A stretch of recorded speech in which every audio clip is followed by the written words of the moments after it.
मुंबई शिंदेच्या शिवसेनेतील घराणेशाहीला मुंबईकरांनी नाकारल्याचं चित्र या निकालानंतर पुढे येत आहे। प्रभाग क्रमांक 169 कुर्ल्यामधनं शिवसेना आमदार मंगेश कुडाळकर यांचे पुत्र जय कुडाळकर पराभूत झालेले आहेत।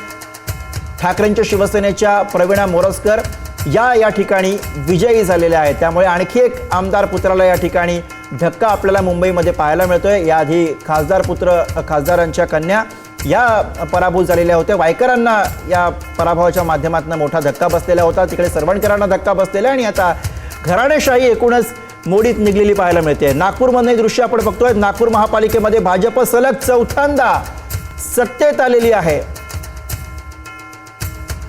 मुख्यमंत्री देवेंद्र फडणवीसांच्या उपस्थितीमध्ये नागपूरमध्ये हा विजयी जल्लोष होणार आहे।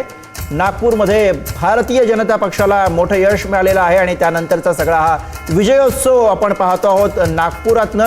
आणि आता थोड्याच वेळात मुख्यमंत्री देवेंद्र फडणवीस यांच्या उपस्थितीमध्ये विजयोत्सव नागपूरमध्ये होणार आहे।